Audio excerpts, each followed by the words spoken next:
Hello, my name is Brian Christopher. Welcome to Salem Horror Fest. I am here talking to what I consider to be two icons of horror royalty. Wow. Yes, we have Amelia Kinkade and we have Linnea Quigley from Night at the Demons and a number of other movies that, if you're anything like me, you're a big fan. So lucky enough to have a little bit of time to talk to them. And I'm interested to kind of kick things off with getting a little bit about your backstory leading up to Night of the Demons. Like Linnea, I know by the time Night of the Demons came around, horror was kind of old hat for you. You'd been doing it since, I think the earliest I can think was it graduation day in 1981? Oh my gosh, was that yes. your first one? Okay. Yes. So what was that like?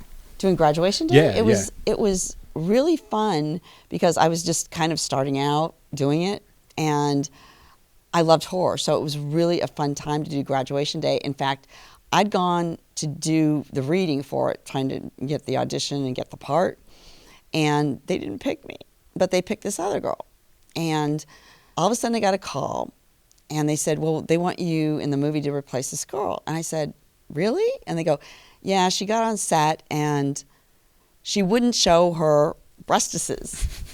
So the girl was like holding out for more money and stuff like that. So I actually got the part. Okay, well, So that's how that happened. and immediately you can see there's something there. I mean, other than the breastises, but like I was actually already rooting to be like, even though I knew your part was a little bit smaller, you were bringing something to it where it was like, is she going to make it to the end? Because like usually a throwaway character doesn't add this much to it. And I think that's kind of the theme of a lot of the roles you put in, including, of course, Return of the Living Dead, even Night of the Demons. And actually watching Night of the Demons, I really appreciated how starting off kind of that vapid character that you're starting off with, like that's acting. And then I feel like more of the interesting stuff you get to do later on in the movie when kind of the demon or whatever is kind of making things fray at the seams a little bit. And it seems like that was a pretty deliberate choice on your part. Is that? Yeah, it was. I let the dialogue pretty much dictate me. I don't like say, oh, I'm going to like figure out who my mom and dad are and then how I relate to this character and, what's her backstory. And I don't do all that. Okay. Everybody's different. But I just like the dialogue dictate how I'm going to say it and everything. And the writing was great. Joe Augustin wrote it, and he's a really good writer. Awesome. Very nice. And Amelia, I know for you, the path to Night of the Demons was a little bit more circuitous in terms of you didn't start off with acting, you started with dancing, right? I did. I did a whole lot of musical theater back in Texas and Louisiana when I was a kid. And I graduated from Interlochen Arts Academy in Michigan. So this is the school that fame was based on, I think, really. Okay. It's that kind of thing. We would have arts, whatever that was, whether that was writing, acting, photography, sculpting. But Interlochen was known as a music school. And up until the time I went to Interlochen, I was a pianist because my mother was a concert level pianist. And I grew up playing the piano. And when I got to the age of about 12, I decided I wanted to dance instead. And at Interlochen, that it's the best arts academy in the world for high school age kids. And there were Suzuki violinists. I mean, they're the best musicians in the world. There were 50 states represented, over 50 countries represented. And I knew I couldn't hang with the piano. And I started studying modern dance. So I was already studying ballet. And then when I got to Hollywood, my first job was a Stray Cat video. Partially because I look like the boys in the band. I had this blonde crew cut, And I was living with my Aunt Rue that year. So my Aunt Rue McClanahan on The Golden Girls. Might have heard of that. You might have heard of her. And Rue pushed me into acting. Mm-hmm. Mimi, you're gonna act. I was like, no, I don't want to act. You're gonna be an actress. So I had I had come to be a dancer. And the reason I took the Night of the Demons role was the dancing. Okay. You know, I had just gotten to Hollywood. I had just missed Flashdance. So somebody else got that job. But that's what was happening at the time. And I got in on the wave of the fantastic dance movies in the 80s. So, you know, breakdancing had just come along. Mm-hmm. We were all classically trained dancers, so we were already making these movies. A lot of people coming from ballet companies, modern, and we were looking at breakdancing going, that'll last like 2 weeks. That'll last 2 weeks. Well, 30 years later, it's still happening. And there's a lot of overlap, I think, with the early roles that I saw in your resume. There's a dance factor to Always. it. Yeah. Always. Including, and we'll get to that in a little bit, Night of the Demons. But one quick detour I want to take is a movie that's very near and dear to my heart, the movie Roadhouse. Oh. I wasn't aware that you were in it until I saw it was on your IMDb resume. What was that like, and what scene were you in? Well, there were a lot of the time dancers get cut out of movies. Mm-hmm. And, you know, even Shirley MacLaine said, you know, we work the hardest. Yeah. We do. Mm-hmm. And a lot of that ends up on the floor because they'll shoot these dance scenes and they don't use them. Mm-hmm. And I wish in one of the dance scenes, but Patrick Swayze, oh my goodness. What a talent. And then I was on the TV show Fame for a little while as a dancer, and I wasn't in the Dirty Dancing movie. I was in the Dirty Dancing TV show. Okay. Very nice, very nice.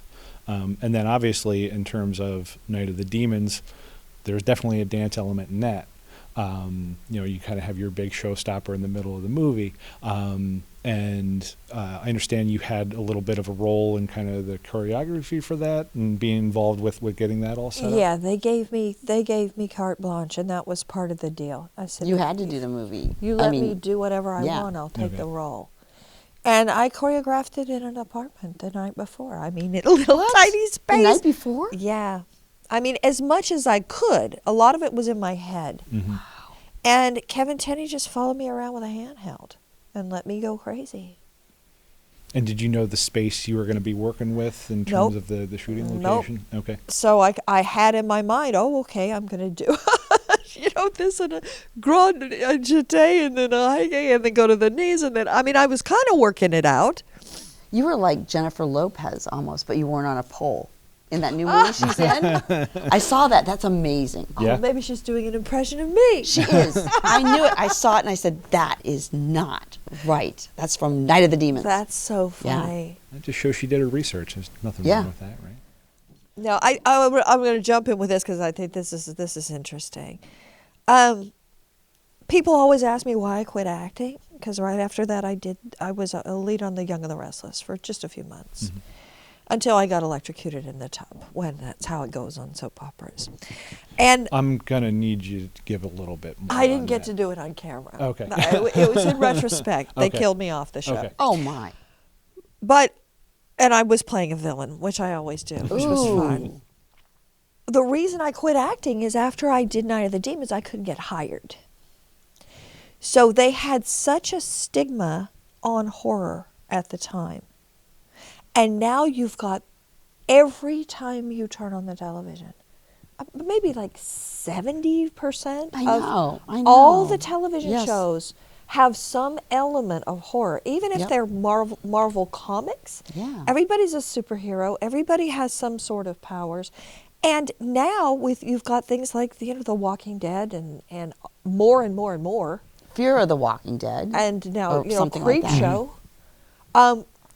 Oh, American Horror Story. And that's the norm now. And they're getting all these amazing actors and actresses on these shows. We missed the boat. No, we didn't. We lived in Yeah. the 80s, though. We You didn't. paved the way. Because- like they're standing on the shoulders of the people who Right. kind of pioneered that. So Well, what's amazing is that somewhere along the road, a new generation is still seeing these old movies. Mm-hmm. They hold up, which And- is really crazy. And it's bigger now than it was. I mean, when we did it, we thought, oh, no one will ever see this. No. I thought it won't make it to the big screen. Oh, no. 30 years later, we have kids coming up to us, and these aren't the fans. These are the kids of the fans. Yes. With weird. tattoos of us Yes. on their body. Is that a surreal thing to see your face out of other people's bodies? Well, yeah, because I just did a convention and a guy came up to me. He had me write my name on a Sharpie, and he went and got it tattooed Whoa. right that day and brought it back. And I'm like, I took a picture. I'm like, I can't believe God, I this. know that happened Why in do you want my Dallas. name on your arm right now? Well, I mean, that's the one thing I think I love the most about the horror community is the devotion. Mhm. Like, people with their heart and soul love these characters. Yeah. And I'm sure that comes with its good and its bad as you're making the convention circuits. But I hope it's more good than bad. With It with is. a lot The of people this. are great. I don't have any bad. That's great to hear. I don't have any bad. I mean, the stories that I hear absolutely make me cry. Mhm. And one guy Yeah. dying in the hospital was binge watching Night of the Demons and said it kept him alive. You're kidding. One was on a tour of Iraq and could take one movie, and he took Night of the Demons. Oh, wow. I mean, we hear these stories every day, and we are shocked to think that what we were doing, and I think I can speak for you, Yeah. as well as myself, something fun and wild and silly. And I think the reason we went so crazy is because we thought, oh, no one will ever see this. We're getting paid next to nothing. Yes. So And still, we don't get I'll residuals. just go nuts. Yes. Which I did. you did. know, and so did you. Mhm. And I think if it had been some massive budget, we would have been, because I've never made one of those movies, but from what I've heard from all the stars that make them is that they're not fun to make. Yeah. We had not fun sometimes with Well, the makeup. Oh, Well, yeah, I mean, especially I heard in part 2, you had quite a bit of a marathon of makeup effects, right? a mere 27 and a half Oh, hours. was that it? A mere 27 and a half hours. So is that including putting it on, or is that once it was on, you had it on for 27 hours? I think that included, I don't remember. I hope I so. blocked it out. I mean, at that point, does it really matter? It It's doesn't 27 really hours matter. of makeup. It doesn't matter. It's 27 hours of somebody touching you and touching you up. And I was strapped in a trench, glued to a teeter-totter.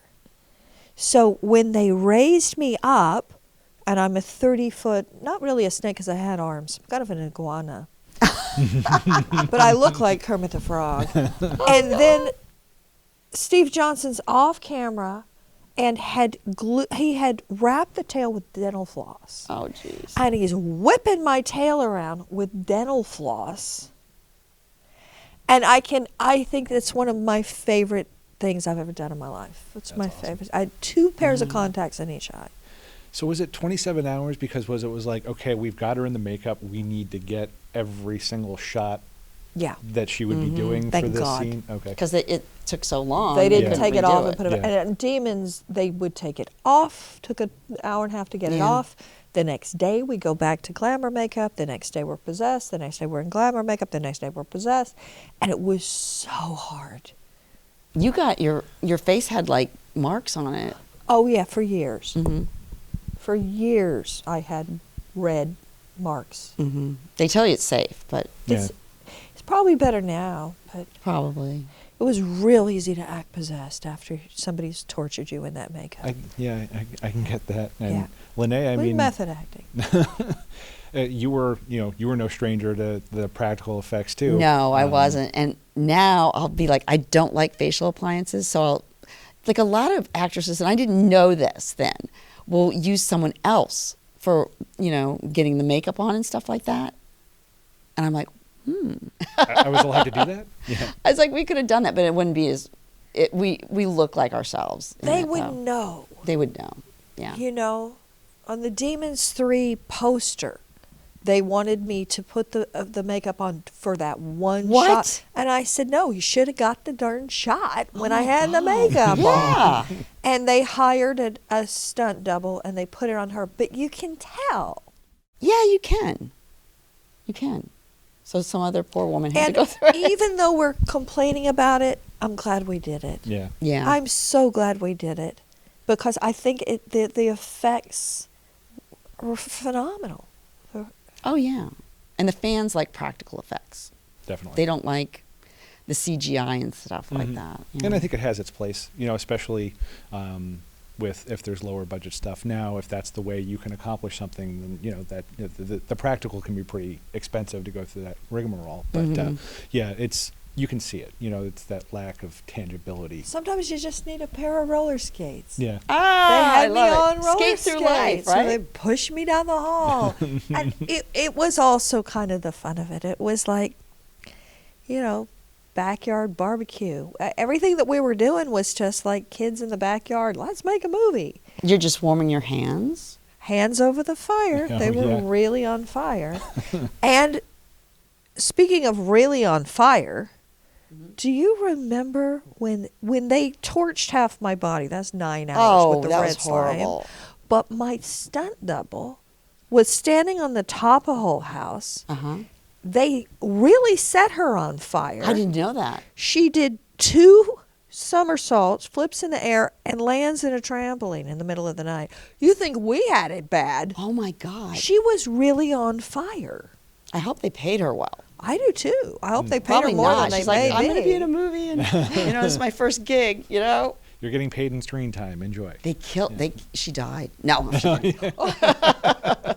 That's one way to skip out of the track. That's you're like, we won't pay you now.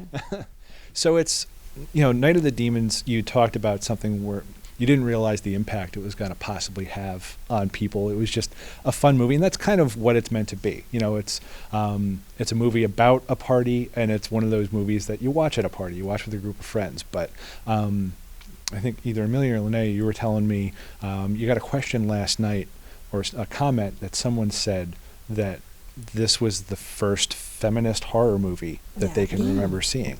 When the first movie poster came out, it said, Angela's having a party, Jason and Freddie are too scared to come. And I didn't realize it at the time, but it was a movie that had a female monster. Yeah. So, we were the first female monsters. And we're not playing victims. We're the ones that are outcast. And I was playing an outcast. I was playing somebody who was getting teased and bullied. And then she gets the last laugh. And I had no idea that it would touch people's heart the way it has. Yeah. We're too close to it. We can't, see it. And it was just too easy for me. It was the norm. Mhm. We were, it was normal. And now I can see how so many fans, and also gay guys, lots and lots and lots of gay guys, either come as me in drag, they go as me in drag for the Hollywood Gay Parade, they come to the cons in drag, as both of us. And it was about being able to fight back. Mm-hmm. It was. And in Night of the Demons, the bad people got it. Yeah. And the good kids, also the fact that Alvin was one of the first African-American heroes, that the big joke is he made it to the end of the movie. Oh, my gosh, that's funny. Kathy was good. Yes. She's good at heart. She was a nice, wonderful person. And those are the 2 that survived. You're right. So the good people kind of won. They got away. Goodness won over evil. Yeah. It did. Oh, talking about that. Did you know why they hired Jill and Alvin and all that? No. Because SAG has this rule, that's Screen Actors Guild, the union, that they had to have to get a lower rating, I didn't know that. a different, a black person, a Japanese person, this white person. It was crazy. So that's why there's a lot of nationalities in it, but it made it interesting too. So they were meeting a quota, not necessarily the best of intentions, but it gave Yeah. something on screen. It gave more flavor that to was it, better. not just Yeah. It worked. Yeah. Yeah. Yeah. That's awesome. That's great. Uh-huh. And Linnea, for you, because Amelia, you were coming into Night of the Demons. This was kind of one of your first horror movie experiences. You kind of get right into that, big mean badass monster role. First. Yeah. But you had been doing this for a while, so by that point, had you seen any kind of an evolution to horror to where you thought it was different to set up that scenario where you could be the monster, as opposed to like Graduation Day, where you have to flirt with the music teacher and then get stabbed? I know. Yes, it was totally different because I didn't die. I got possessed, but before it was, they wanted to hack you up and kill you and run in the park and fall, which I did on Graduation Day. Like, oh, I'm falling. Yeah. So the killer's closer. And, the jump scare where a dog comes out. There were no jump scares really. Well, except when you come into the demon mode. But there weren't like stupid things like a cat coming out going, "Meow," and everybody's like, oh my God. But there was a transition from me being killed to me coming to try to kill people and possess them. It's funny because Return of the Living Dead is kind of a transition point. Yes. Where, like, you get killed, but then you come back. And is that, you talked about you wish you had known that other people could do it. In Return of the Living Dead, is that you in the full blown zombie mode? Oh, Okay. yeah, that's me. How many hours of prosthetics was that? Oh, boy. I think Night of the Demons was worse, but I don't know. Probably at least 10 because Wow. it was horrible afterward because they painted me with this white paint, which they keep trying other paints, that had to withstand the rain. So it was waterproof. So how do you go home and shower? Yeah, I guess that... You stay really white for a while. I'm man. surprised you took Night of the Demons. I didn't realize you were in makeup that long Yeah. for Return. Yeah, it was in rain. And you knew you were going to have to do it in Demons, and you said yes anyway. Yeah, I did. For $2. I mean, you could have taken all that money and gone out and bought yourself a nice popsicle. You're right. We got paid nothing. Really? Nothing. No, we really didn't. And also, we're held up on the residuals, which you get once you do a movie, too. Mm-hmm. Some Screen Actors Guild thing. So if it's clearly not for the money with these movies. So what keeps you coming back? Like, you've done 3 Night of the Demons. You have done a variety of horror movies She's before done and over after. 100. 100, wow. Over 100. And I'd have to think most of those are within the horror umbrella, right? Oh, yeah. Horror, I like horror comedy. I think that's the best, I like do Night of the too. Demons. I do too. I'm not a fan of the slasher. Like I did one Silent Night, No, Deadly me Night either. that got No. a lot of bad publicity, Mhm. but it made it good for the movie.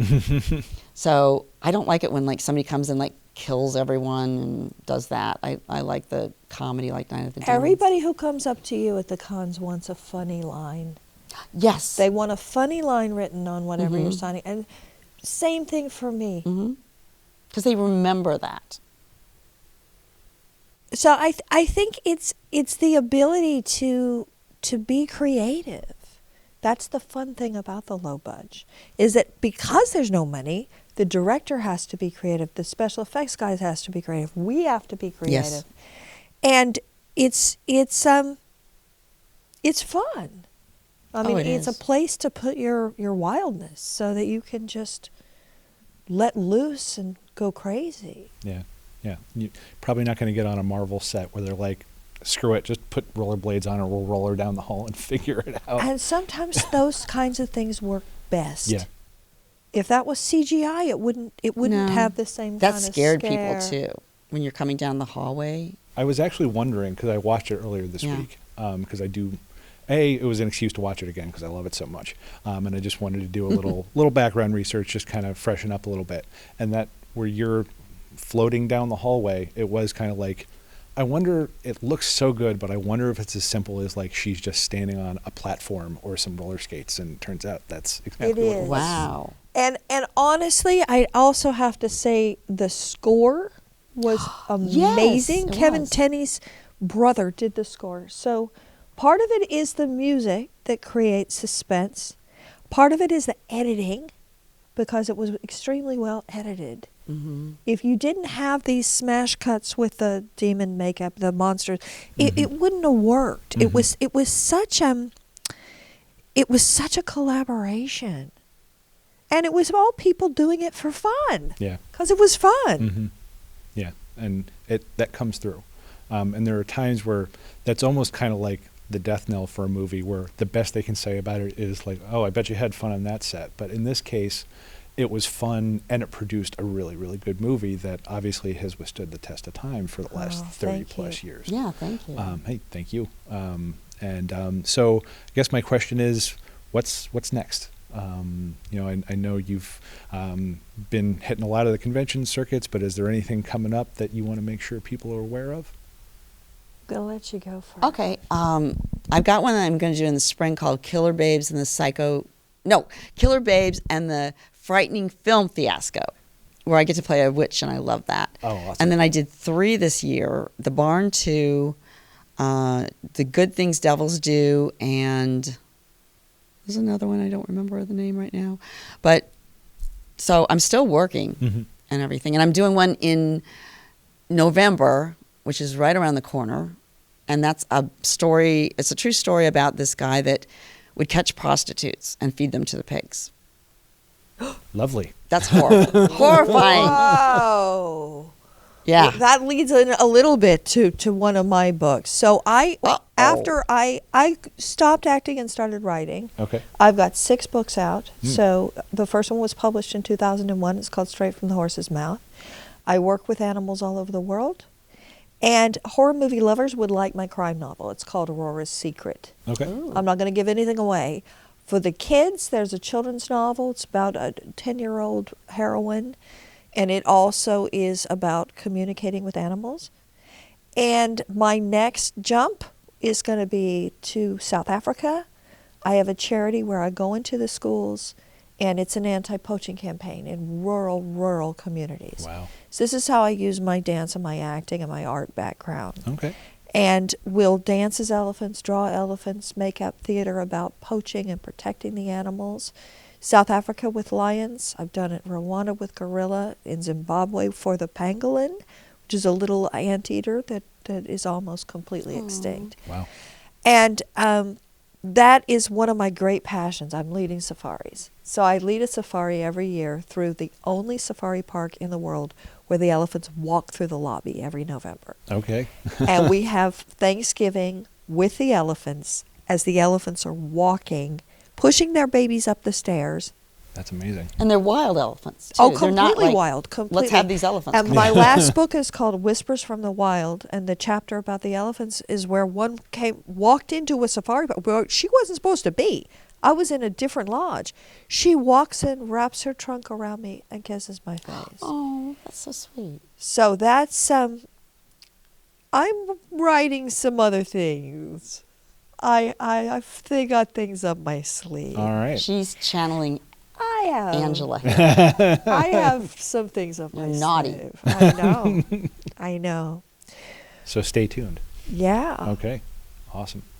Well, thank you both so much Thank for you. this time. I really appreciate talking to you. And everybody out there, if you're here in Salem, come out. You're going to be here doing like meet and greets and some different things throughout the weekend. Oh, yes. Yeah. Right? So, yeah, if you're here, come out and see them. They'd love to say hi. And if not, just keep tabs on them, and there's going to be more good stuff to come. All right. So, thank you so much. Thank you.